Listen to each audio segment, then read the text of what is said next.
রান্নার জন্য এখানে আমি কাঁচা মুগ ডাল নিয়েছি। এটাকে আমরা কাঁচা মুগ ডাল বলি, তোমরা কি বলো সেটা আমাকে কমেন্টে অবশ্যই জানাবে।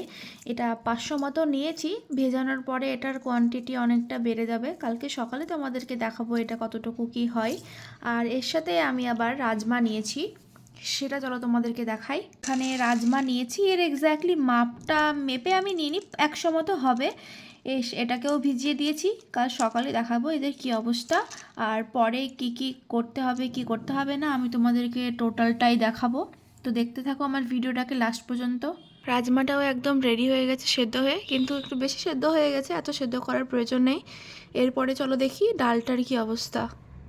ডালটাও হয়ে গিয়েছে সেদ্ধ করা, সুন্দর সেদ্ধ হয়েছে, এরকম করে সেদ্ধ করতে হবে।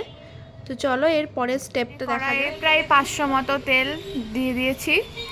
এবার তেল গরম হয়ে যাওয়ার পরে পেঁয়াজ আর টমেটো একসাথে দিয়ে দেব, দিয়ে কিছুক্ষণ এটাকে সেদ্ধ হওয়ার জন্য রেখে দেব ঢেকে। নাড়াচাড়া করতে থাকতে হবে যাতে এটা নিচে লেগে না যায়। তো চলো এর নেক্সট স্টেপটা দেখে নেওয়া যাক।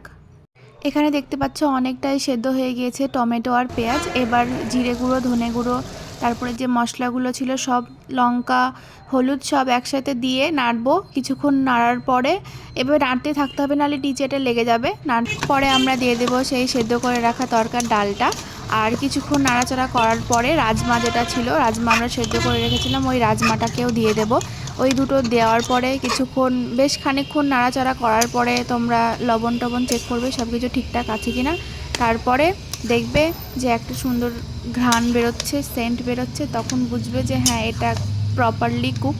আর অলরেডি যেহেতু আমরা সেদ্ধ করেছিলাম, তো আমাদের কত সেদ্ধ করার বা দরকার নেই, শুধুমাত্র মশলাটা ভালো করে মিশিয়ে নিতে হবে।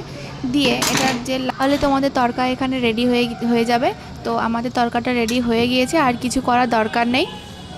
এবার যখন এটাকে খাবে, যতটুকু কোয়ান্টিটিতে খাবে অতটুকু নিয়ে একটু করে তেলে ফ্রাই করে নিতে হবে, এগ দিয়ে বা চিকেন দিয়ে। তো তোমাদের আমার ভিডিওটা ভালো লেগে থাকে তাহলে প্লিজ আমাকে সাপোর্ট করো। আর থ্যাংক ইউ সো মাচ আমার ভিডিও একদম লাস্ট পর্যন্ত দেখার জন্যে।